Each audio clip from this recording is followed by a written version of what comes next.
Good afternoon, live from Toronto on the GBKM network. This is the Chatt Up Show, the show where we chat about any and everything to do with popular culture and your weekly news. I'm your host, Elizabeth Aloidi, and I hope that you are ready to chat it up with me today. As always, you can keep up with the GBKM network in various ways. You can listen live 24/7 at www.gbkm.fm. You can watch live on Facebook and YouTube at GBKM TV.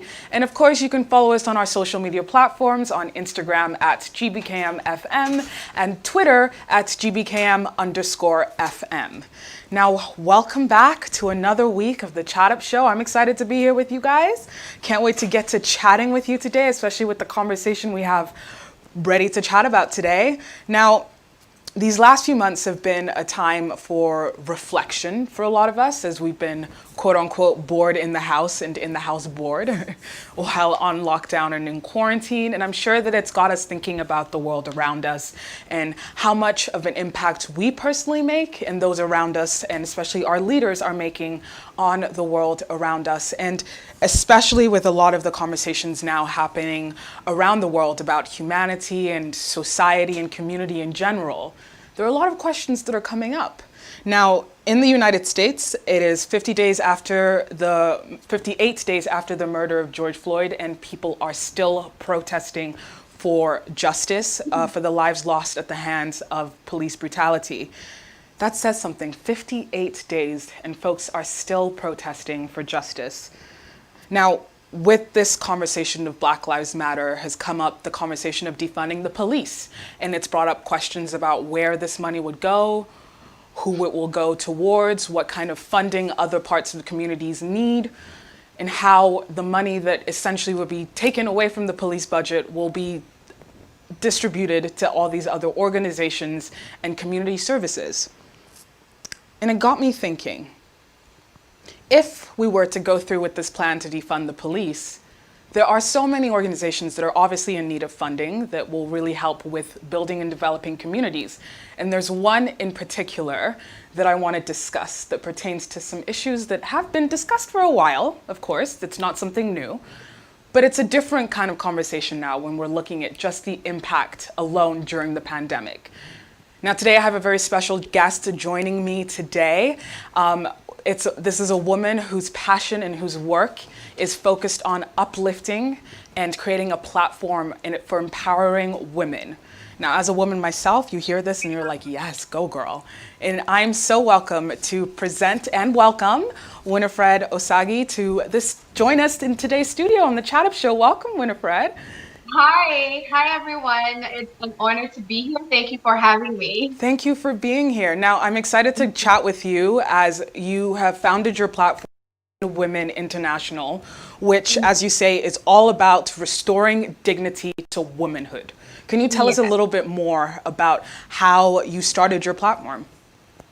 Okay, so of course it's always an honor to discuss my passion and my vision for Women International. It started in 2016 after I got married, and I was like facing some things that seemed new to me as a child or as a growing girl. I thought I was gonna have my partner with me 24 hours of the day. I was gonna have this Snow White and Cinderella kind of story, and then I realized that it's the real world, it's real life, and your spouse has got to work, and you have got to still be something even after marriage. And then I was like, I have to share this. I have to tell other women and prepare them for the journey, because really it's not about going into it being selfish, but about what you both can achieve together. So that's how it started.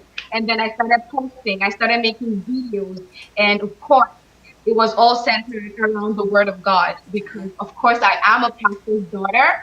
And from there, my passion, especially for women in the society, the downtrodden, the abused, the victims of rape, the little children, that passion came from, just experiencing things in society and the little experience that I have myself, the passion to help abused women, the passion to help little children, just stirred up on my inside. And that's how Women Shelter was born. And so you, of course, I want to touch on the idea of restoring dignity to womanhood.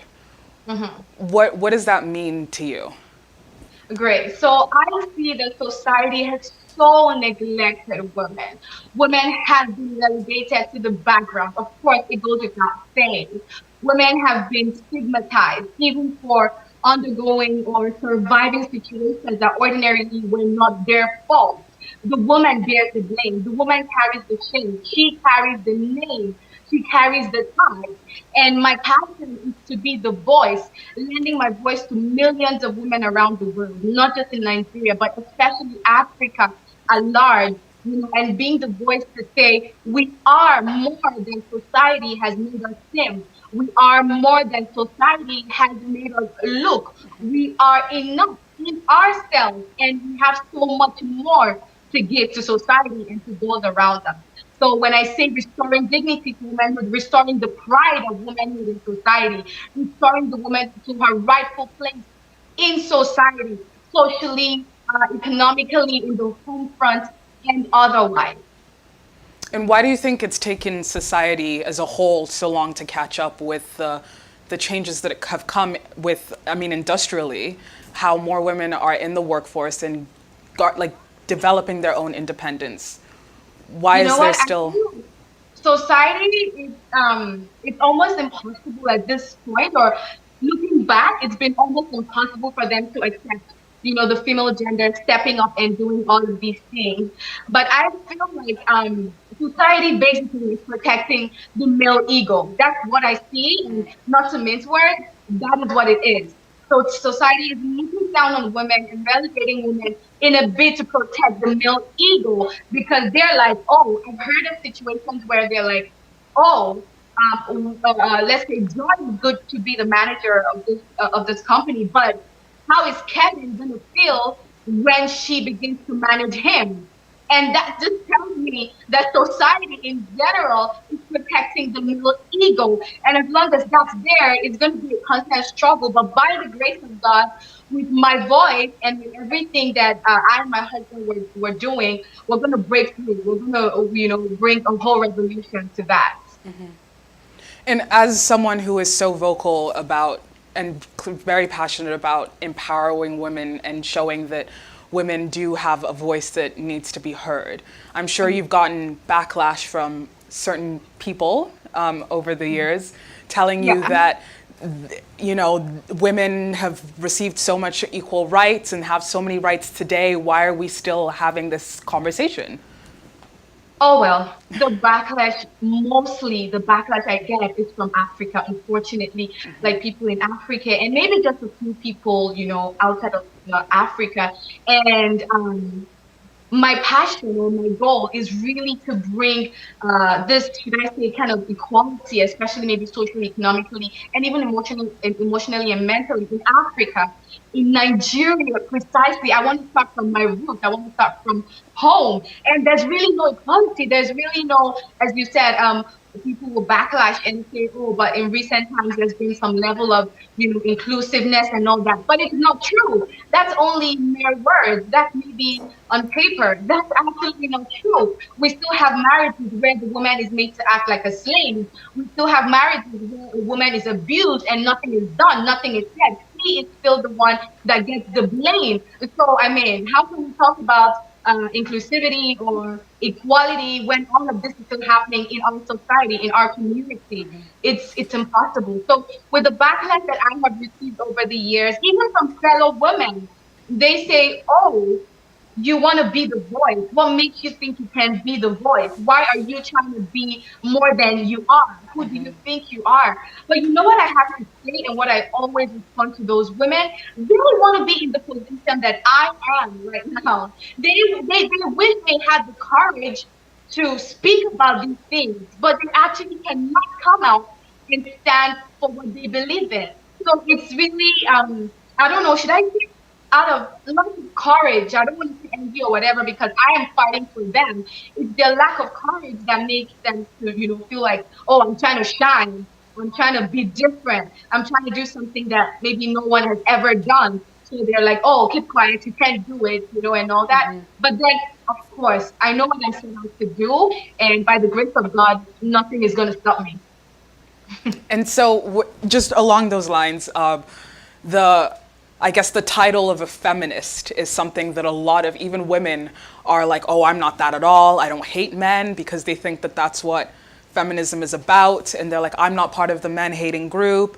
I don't believe in the patriarchy. So like, what do you then, how do you respond to that argument then? So I personally am not a feminist. I am a humanist. And it is appalling when I see like cases of abuse or stories of abuse on the blogs, and some men go there. That shows a very poor thinking faculty, a very poor thinking mentality. And some men go there and they say, "Oh, I know feminists are going to be all over the place trying to defend it. What about the humanity in you? Why are we even talking about being a feminist, feminism, and all of those long stories? I am a humanist. I am not a feminist. What about the humanity in you?" And so going from point to saying, oh, women who are fighting for their rights or women who are fighting to be heard are just feminists. I mean, I agree. I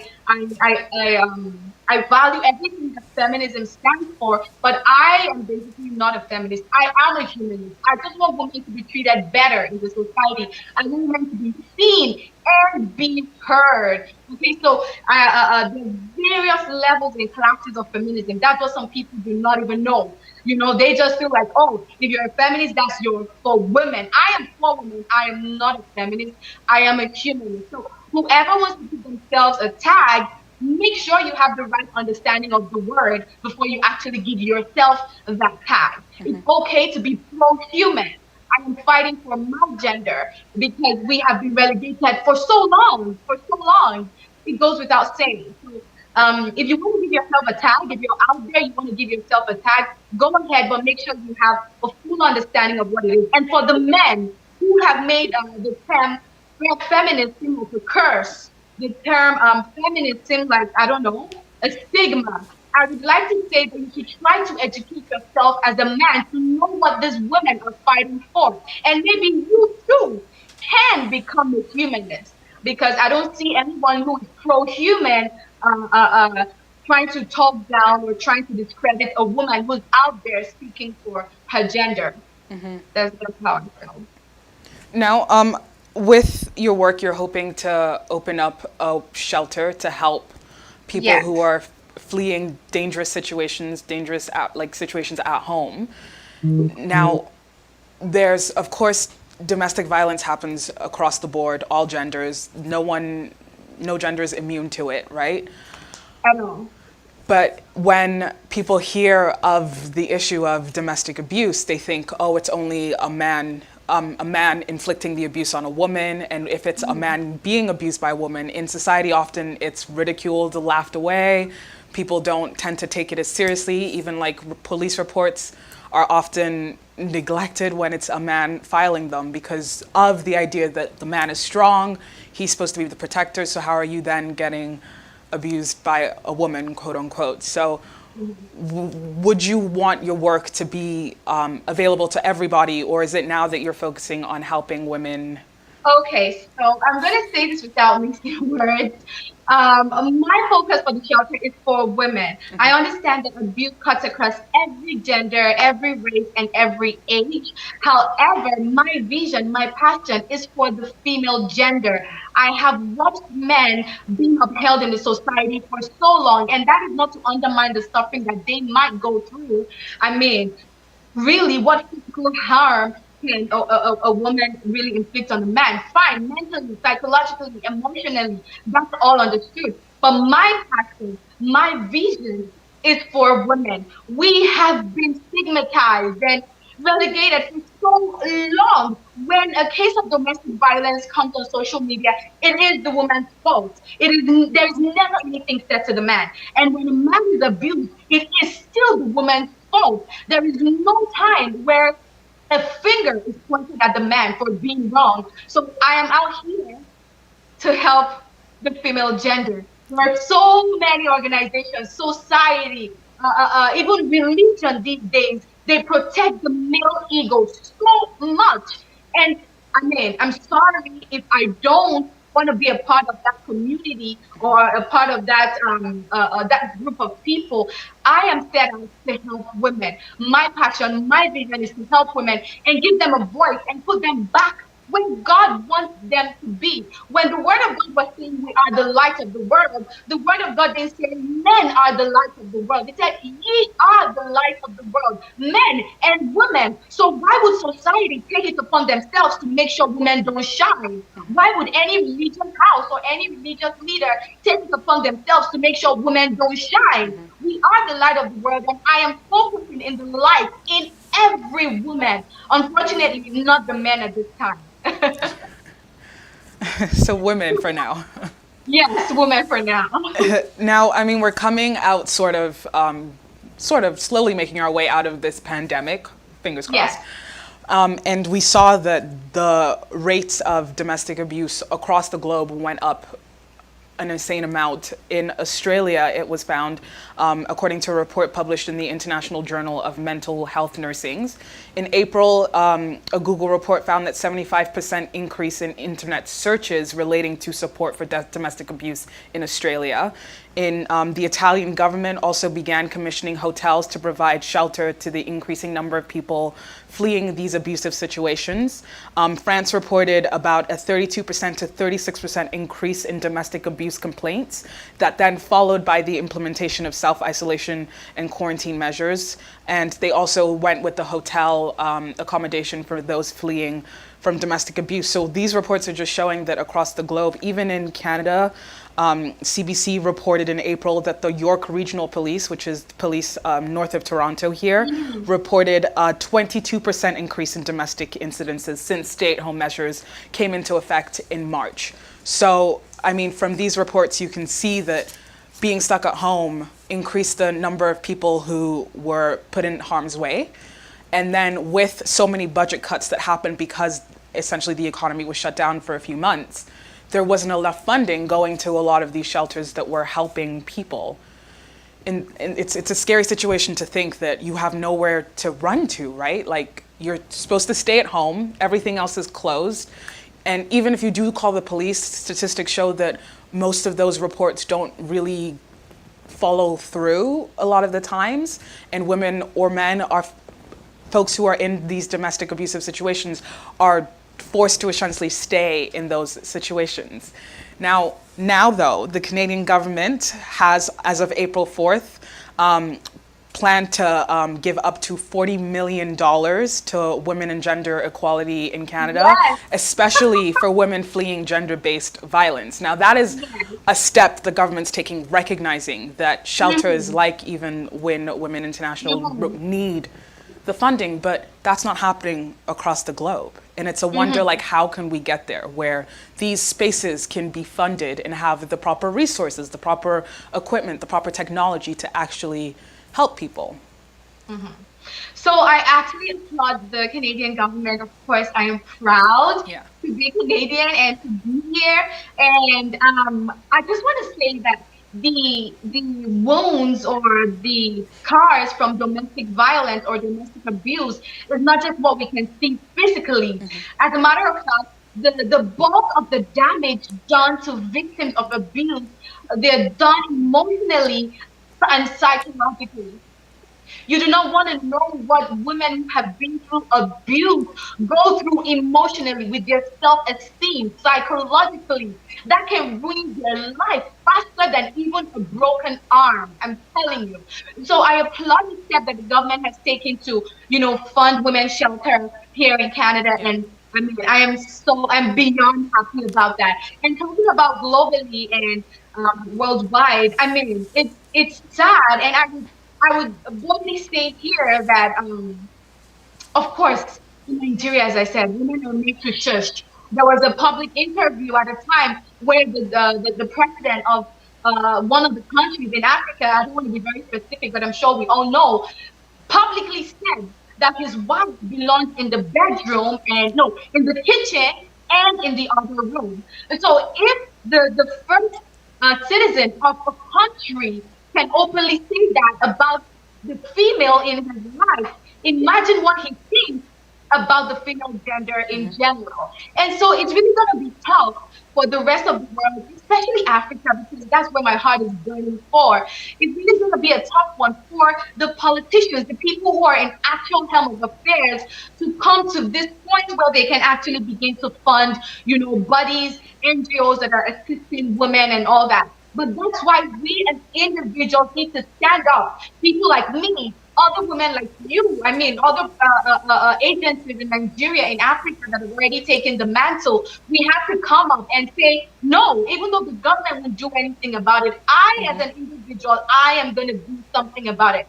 I as an individual, I am going to say something about it. A lot of people are like, oh, you look so young. You this small girl. You this young girl. Now you think you can do what nobody has been able to do. But yes, I say it all the time. Wherever I stop, wherever God calls me by the grace of God, my daughter is going to continue. I am not leaving the fate of the female gender in the hands of the politicians in Nigeria or in the hands of the politicians in Africa. As I said in one of my videos, if I have to work 5 jobs to make sure I am able to assist the abused women in my society back home in Nigeria, I would do it. But thanks to God, I have a very supportive husband who is supporting me all the way to make sure this dream is a reality. So I don't feel like in Africa precisely, we need to wait for the government at this point. Let's all begin to, individually do what we can to see that women suffer less and to make sure that their dignity is restored. Because trust me, Elizabeth, when a woman feels protected, when she feels valued and honored, she will be able to give into the home. She will be able to give her all into the society. That's why there's this popular saying, a happy wife, a happy life. A happy woman, a happy society. A happy woman, a happy country. A happy woman, a happy nation. Look at the Western world. We have Canada, Europe, America, and see how they value and they honor women and children. This makes us, well, I wake up thinking, how can I be of impact to Canada? How can I serve Canada, a country that has given me so much? How can I be of service to Canada, a country that has rebranded my life? How can I help? How can I make impact? I want to put everything that I have into the workforce when I have a job. I want to give everything that I have into just helping in any way that I can, community service. But you see, all of these things are lacking in Nigeria because they haven't given us a listening ear. We don't have a voice. And until Africa does this, until Africa realizes the place and the value and the power that women have in moving a nation to the next level, they're going to remain where they are. There is no magic. They're going to remain where they are until someone like my husband, for example, gets in the helm of affairs with someone like me as a wife, and he's being very supportive. Until that happens in Nigeria, things are not going to change. It's going to be the same old. So I'm calling on every individual, if you're a woman and you see the injustice being done to women in Africa, all around the world, I'm calling to you to get up and stand up and do something about it. On that note, that call of action to get up and do something about it, we're going to take a quick break, and then we'll be back to continue this discussion with Miss Winnifred Osagie. Stay tuned. Do you believe you could host an entertaining, engaging, and thoughtful weekly show? Or are you a business person or entrepreneur interested in building a brand for yourself? Can you connect with an audience and have strong social media skills? If so, the GBKM Network would love to invite you to join our team. We're looking for driven, genuine folks who are willing to work hard as an independent broadcaster. If this sounds like you, come join our team. For more information, email your resume to career@gbkm.fm. That is career, CAREER, at gbkm.fm. It's time to turn your passion into a... As the world fights this coronavirus, we are standing together as a family. My name is Kelly. I'm a fan of GBKM. My name is Pastor Clement Omozane. I'm Medea, your red carpet host. I am your host, Ellen Roxon, for the show Talk That Talk here on GBKM FM. I'm a mother and a teacher. I stand with everyone at this time. Hi, my name is OJ Egogo, co-host of the King's Domain. Hi, I'm Elizabeth Lloydy, the host of the Chatt Up Show on GBKM. My name is Kenny Bazwai, President and CEO, GBKM FM and TV. We stand with all the community affected by this pandemic. Hello and welcome back to the Chatt Up Show. I'm your host, Elizabeth Oloidi. We are joined today by Winnifred Osagie, who is the founder of Win Women International. It's all about restoring dignity to womanhood. Now, before we went on our break, we were sort of moving into the conversation of women's position in society, and especially how their position is viewed in certain parts of the world. Now, we were speaking about Africa and Nigeria specifically, as we are both Nigerians. Growing up culturally, you know, a lot of my views are, of course, with my Nigerian background, a lot of the views on gender are mostly religious and mostly traditional, especially when it comes to like gender roles and the place a woman has in the household and how the man is the head and the woman follows and he takes the lead and he makes all the decisions. Now, would you say that this cultural, I guess just the way we are culturally has impacted how we are today when it comes to gender roles, gender-based violence especially? Yes.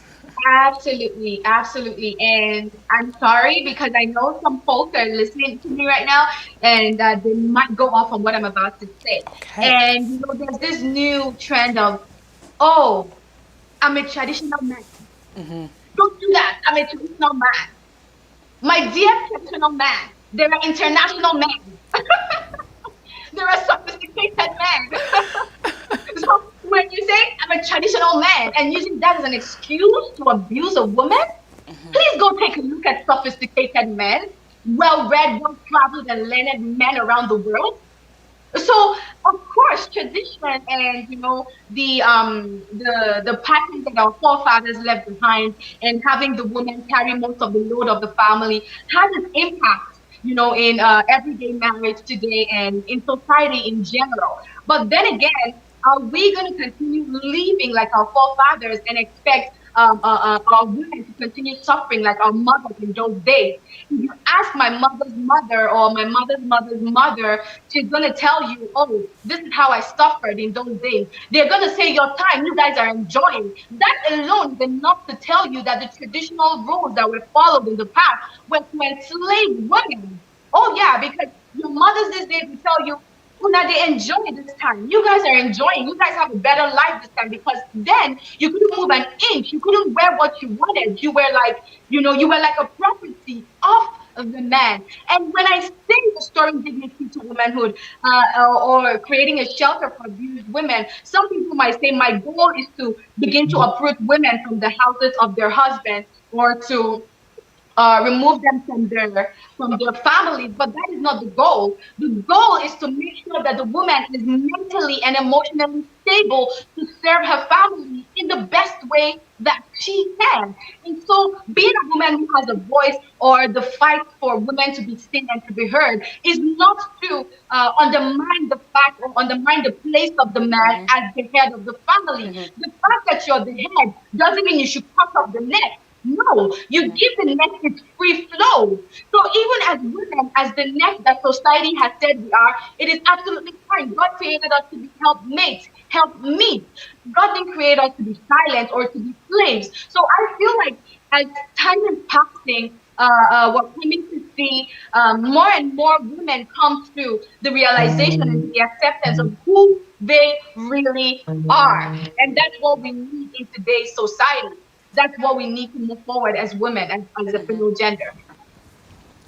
I mean, I'm gonna share the story of one lady who experienced violence in her home because of these traditions and religion. Now, it's the story of 22-year-old Halima Bulama. You are familiar with this story?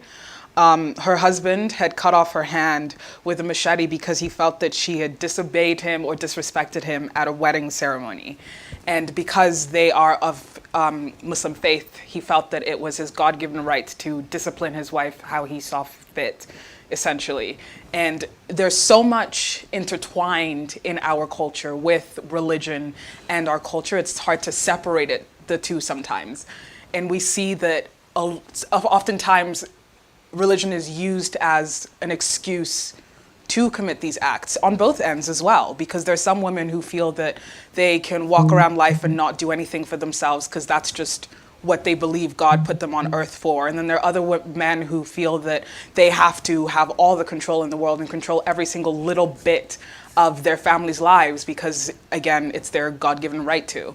And you see a lot of these conversations, especially on social media. You see it get really heated because, of course, there are the two sides who are saying, oh, people want to move away from tradition. And then there are others who are saying the world is changing around us. And especially when it comes to financial security as well, where the man is seen as the provider, you know, and if the woman is making more money than the husband, it's seen as emasculating him and taking away his power. What do you think about that argument? Okay, so I would like to start from the story you shared. With my experience so far, I have a message coming up, and I'm just going to say on here. As a woman, there are lots of projects that you have to do in your lifetime, but one of the most important projects that you would ever have to do that would determine the next project that you would do in your life is the project of knowing the person you plan to spend the rest of your life with, his background and his beliefs. So if you know that your spouse believes, I mean, not saying we've all made those mistakes. It's in our mistakes that we get to come to the realization of some of these facts. So if you realize that your spouse, he's a religious believer, in things that like cutting off your arm if you're wrong, or shutting you up in public, or even killing you if you're wrong, and you go into such a marriage, then I mean, of course I still feel sorry for such women, but they didn't go in with the right understanding. They didn't go in with the proper knowledge of what they're going to face, right? So most likely they signed up for what they're getting. So that's why it is very important as a woman to do the project of knowing the person that you're getting into a relationship with, and his religious beliefs and his family beliefs and all of those history about him. And then coming into the argument for finance and everything, my spiritual mentor, she has broken it down, and she has plainly said that we are, I'm referring to Reverend Felix Adejuma, we are in an era where God is blessing women. Come on now. We are in an era where God is blessing women financially, especially in Africa, even around the world, because God has seen the sufferings of women. God has seen how society has relegated women so much. And then I am told you before, you and your husband are now one. You both should have joint accounts and all of that. But say, for example, as my spiritual mentor would say, you want to throw your husband a surprise birthday party. Are you going to take from the joint account? So I still encourage a woman to have her personal account. Oh, yeah. For other things, but for the most pleasing that I can say here right now, say he wanted to take your family on a surprise vacation as a woman. It would not be a surprise if you were taking the funds off of a joint account. So there should still be, I mean, there are a lot of other reasons, but I'm just saying the most pleasant one here for the audience. But then, yeah, I still encourage women to have their personal account. And I feel like sometimes some of these arguments on social media are just for people to feed their personal ego. They know what it is and they know what it should be, but they just get into such to feed their ego, of course, especially some men, and they're like, this is not how our mothers did it. This is not how our mothers did it, and that's why our mothers and great grandmothers, I mean, they didn't fulfill purpose. They did not fulfill purpose. They did not fulfill destiny. Most of them, they only leave to cook and wash the clothes of the man that they were serving under. I like to say serving under because they were more like slaves. So that's the whole life that they lived. But we're in a generation now where every woman is understanding that God created you to fulfill purpose, even being married. And I had a short message I tagged. If you never got married, if I never got married, I would still have a life to live. So why get married and shut my life up and just kill my destiny and kill my purpose? If you never got married to Obi or whoever his name is, you would still have a life to live. So why don't you figure that out, even while being married to Obi, and see how you can, do it together with him and make it work in sync. So yeah, that's my response to all of those arguments that they have on social media. I mean, we could sit here as educated women and be as traveled women as well, seeing how things are in other parts of the world. But for the person who's living in the village up north in Nigeria, and they haven't been exposed to as much, and they think that this is a regular way of life. What kind of resources are available to help aid? Because, I mean, in some places in the world, before you even get married, you have to go to marriage counseling with your priest or pastor or anyone just to make sure that you're a good fit. But that's not an option everywhere. And as you said, it's important to know who you're marrying. But if you feel that the way that they're acting is normal, it's tradition, it's cultural, it's religious, so you want to be a great servant of God or child of God, so you're going to follow along with what your mother taught you was how a woman should be in the household. But who is educating women, if they're not even allowed to get educated, on how to be you? You're a whole person as well. You're not just your husband's wife or your father's daughter. Like, you are a person with your own identity, with your own life, with your own goals, with your own dreams. Who's teaching these girls?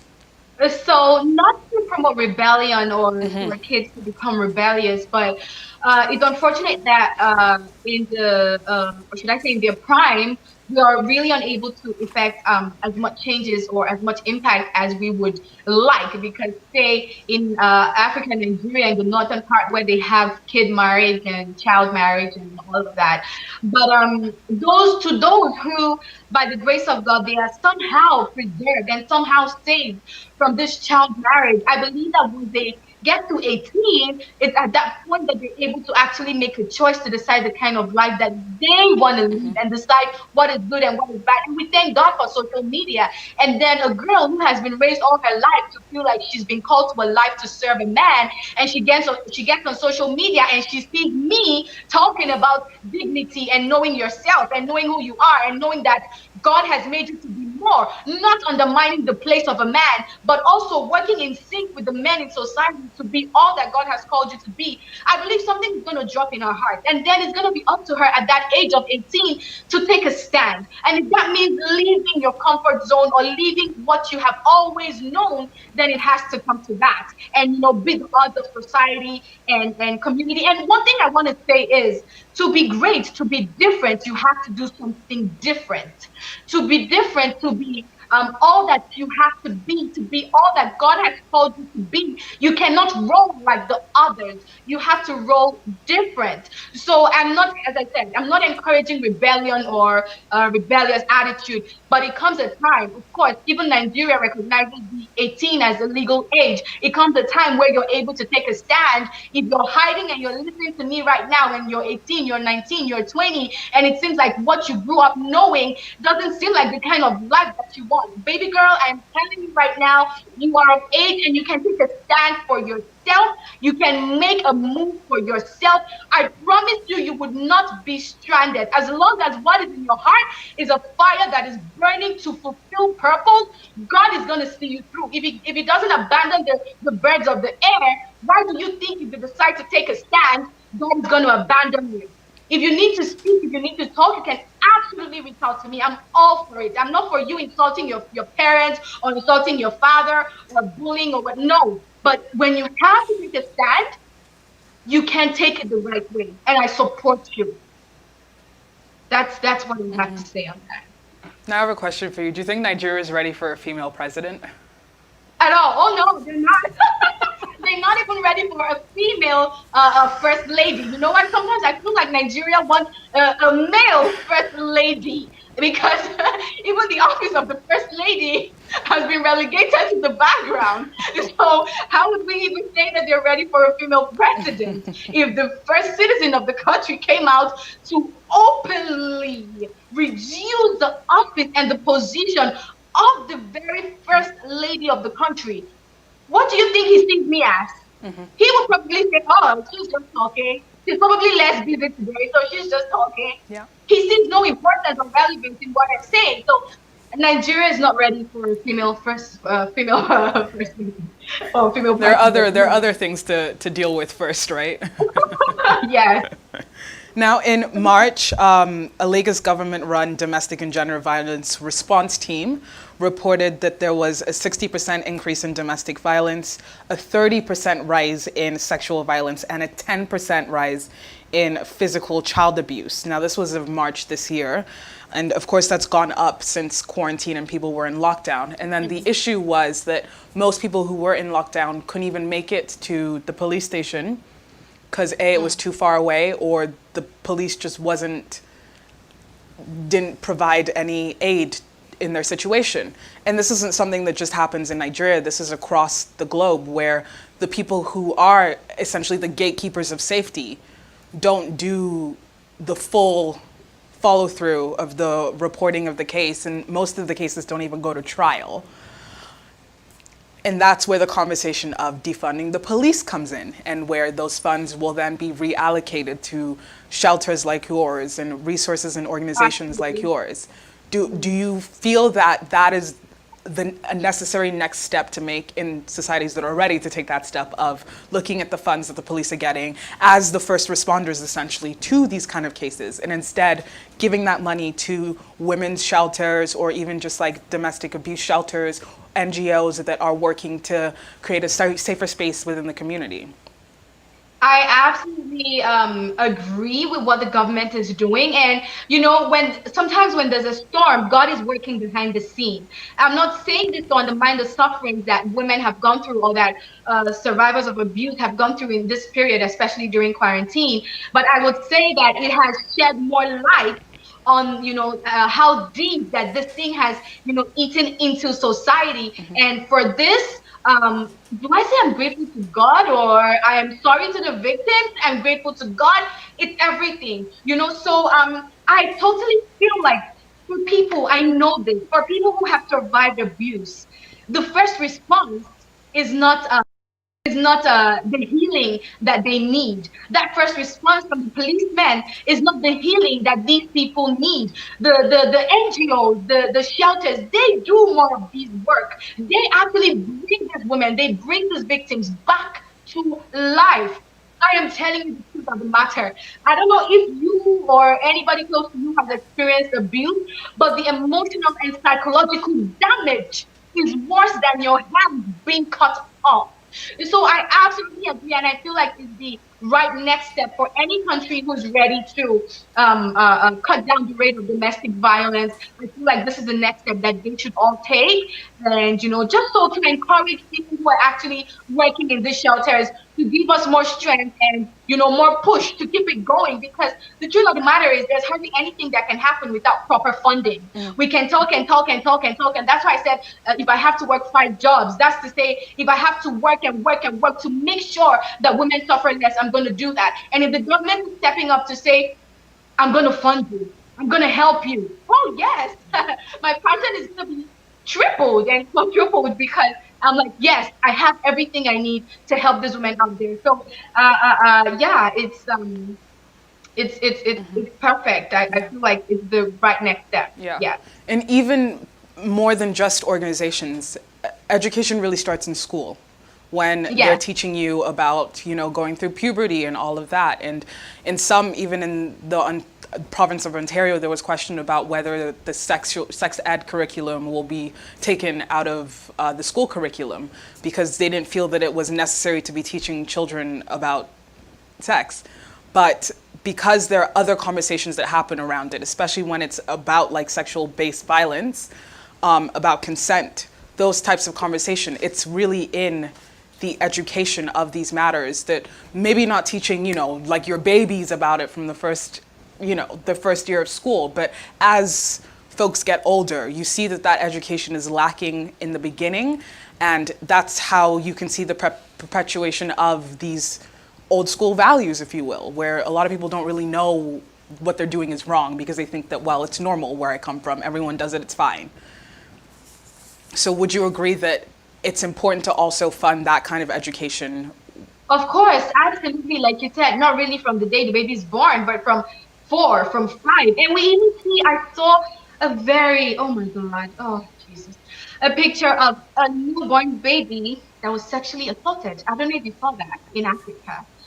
And I don't even want to, but yeah, so the moment you feel like your child is able to understand left and right, yes and no. I feel like it's a very important conversation to have, even in schools. I like to relate everything to the Word of God, and it says, "My people perish for lack of knowledge." So, knowledge is power, knowledge is freedom, and knowledge brings passion that I'm also talking about.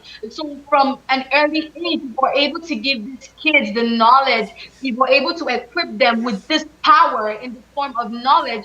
I believe that they will be able to, in some ways, help themselves in such situations. And individuals who might have some traits of being abusive, because trust me, we all make mistakes. Sometimes we ignore the signs, but there's always something to look out for. And I feel like that could be a course on its own. You know, Like the red flags.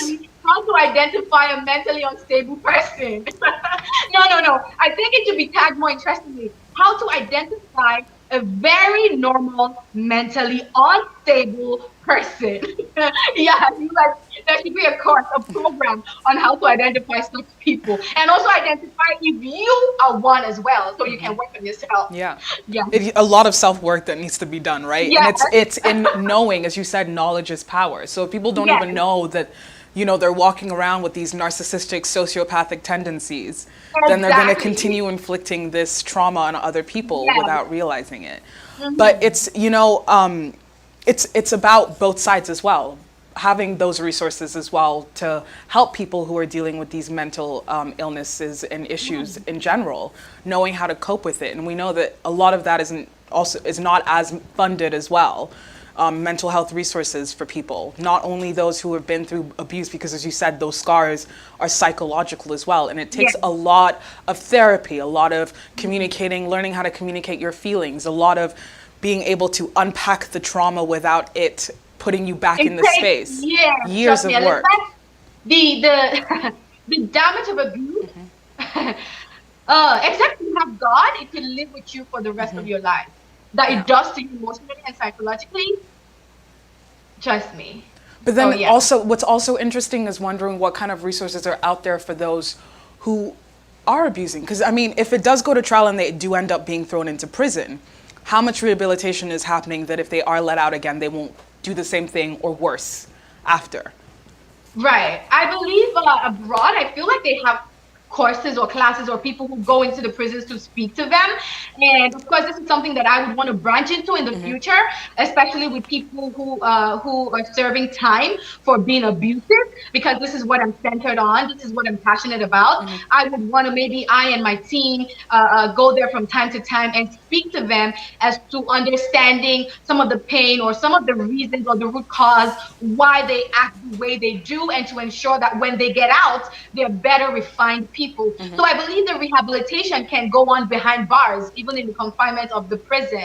So I just feel like with the funds that the government is making available, this is, I just feel like for the president of those NGOs, if they're passionate enough, this is something that of course they should be looking into, visiting these people. And in Africa, until we get the government funding, as individuals, we're gonna keep, you know what, it's even, sometimes when I'm talking about Africa, I just feel like giving up, because it weighs me down. And do you know there's no justice for the abusers in Africa? There's really no justice. Like they don't make them serve time, hardly before they serve time, except it's done to the child of a very popular person. But to the everyday girl, to the everyday victim, the person who actually committed the crime, the perpetrator of the crime, serves no time. Is left to walk. The person is left to walk about freely. And this is what my organization is coming to do in Africa, in Nigeria. If you do the crime and it is actually punishable, you're going to serve the time. So, as you're serving the time, we're going to come there and make sure you're a better person than you were when you got in.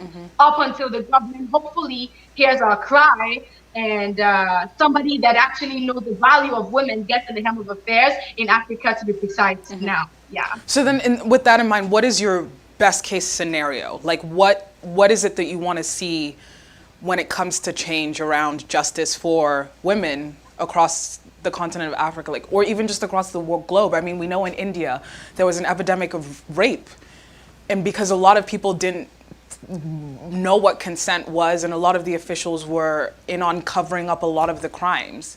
what then would you see as like the best case scenario for, I guess, quote, perfect world? Putting it out there. If you hit a woman, you spend 25 years in prison, or you spend the rest of your life in prison. And I would like to put it, if you hit a woman, this is the crime and this is the time. This is, you have to come up with the rules or come up with the laws and make sure they're implemented. I think they have a rule for 14 years imprisonment in Nigeria, but it's not implemented. And so people are able to still commit the crime and go free without serving the time. So when you have the law, when the law is there, make sure the law is implemented in such a case to its full effect. Right. That would be like the best case scenario where people actually know the consequences of their actions. And this is when it comes to abuse. And when it comes to women having a voice generally, there should be inclusivity and the consciousness that women in Africa have been left behind so much. And if they were to compare the development with African countries and the Western world, if they want to really see what is missing in the inclusivity of women in the society in the home front, and they should fix it. So that would be my perfect scenario. And for these men, these abusers, to know that if I do this, they're coming after me and they're coming after me, and it is real. There is no getting out of it. There is no talking out of it. There is no excuse. And some people say, oh, the woman pushed me. What she said pushed me. Her attitude pushed me. Oh, yeah. There are people who talk or who say negative things to you through the telephone or through the television. That doesn't make you break the television or throw your phone away. So when your wife or when your girlfriend says something that's a little bit unpleasant to you, why do you feel like your next line of action should be to hit her? Why don't you go hit the person that didn't respond to you on time at the supermarket, or the cashier that didn't want to give you the time of day at the supermarket, or your teacher or your lecturer? Why the woman that you have chosen to love and to spend the rest of your life with? So that proves to me, or that shows to me, men who lack self-control. As a matter of fact, I have no respect for a man who would come out and try to, in any way, excuse an abusive behavior, because I see that man as a man who isn't well informed, as a man who isn't properly educated. And so as I'm calling for the education of women, I am also calling for the education of men, and not just boys, but men, even in their 30s and 40s, because social media has made it clear that a lot of men in their 30s and 40s still need a lot of education. And that's where I'm going to end it. So now for you, how can the community support Win Women International to help you get the change, to see the change you want to see in the world? Yes. So firstly, before I even get into anything else, if you're a man and you're listening, please make the home comfortable for the woman. Please listen to her. Please make sure she's heard and she's seen. And for those who want to support financially, of course, you can absolutely do so. You can reach me on social media. I'm Win Women International. You can absolutely reach me. Or if you would want to support directly to our bank account, I don't know if that's something I can go on and say here, or that can be tagged to the video. It's fine. You can go ahead and reach me on social media, on Instagram, Win_Women_International. I'm on Facebook, Win Women International, and we go from there. But first, the major way you can help my work, the first way you can help my work as a man is to please let your woman's light, let your wife's light so shine before men that they may glorify her Father in heaven. Do not relegate her to the background. Don't go out and have your wife looking like a slave with your bag. She's carrying your bag, she's carrying your purse, she's carrying the baby. Please give your wife a break. Let her have a job if she chooses. Let her be all that God has called her to be. That's the first way to help me and my work. Okay. Well, back to the financial donations as well. If you want to give those details on how you can donate directly to... Okay, yes, sure. Yeah. So you can, of course, donate to us through bank transfers. It is a God Sent Foundation, and the account number is 3060-544-255.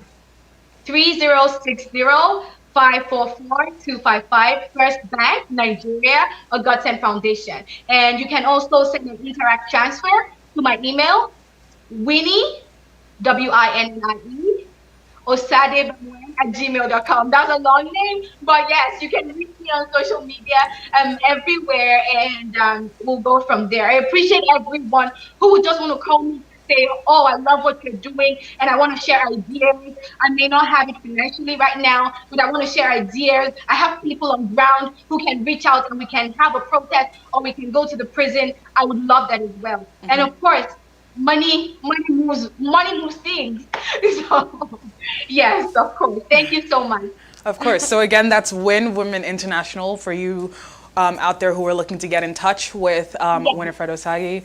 You can on Instagram win_women_international and on Facebook Win Women International. Win Women International, yes. Great. So I thank you so much for joining us today and joining in this conversation with us today. I can feel your passion radiating from here, and it's good to see that you're committed to making the changes in this world. Thank you all that you do as well. Thank you so much. Now, before we go, I do have a few announcements for all of our lovely chatters and our GBKM fam.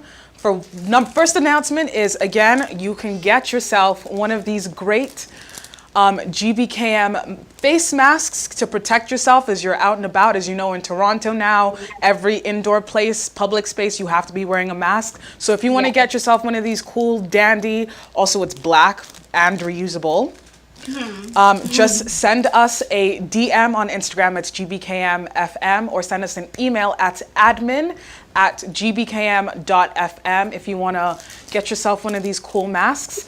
And another fun update is we have a new website coming soon. So I want you guys to stay tuned, keep your eyes and ears in tune and waiting out for that. We're really excited to be launching that. So just wanted to give you a little heads up, an exclusive, if you will, a Chatt Up Show exclusive. Our new website and app are soon launching. So look out for that so that you can download them and you can have GBKM with you everywhere you go.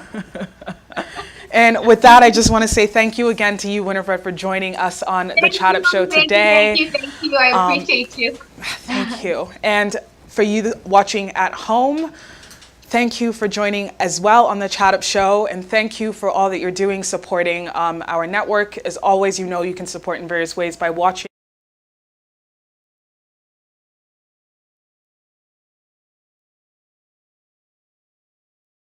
.fm. You can follow us on social media, on Twitter at GBKM_FM and Facebook at GBKMFM. You can also follow me, your host, Elizabeth Aloidi, across all social media platforms at TIS_Liz_O. Again, that's TIS_Liz_O. Stay tuned for that app and that new website. It's very exciting. I'm excited, okay? So you guys get excited. And with that, I hope you have a wonderful rest of your day, rest of your week, wherever you're tuning in from. And make sure that you stay safe, take care of yourself. Remember, keep washing those hands, hand sanitizers, wear your masks when you're out in enclosed public spaces. And of course, I will see you at the same time, same place next week. Take care.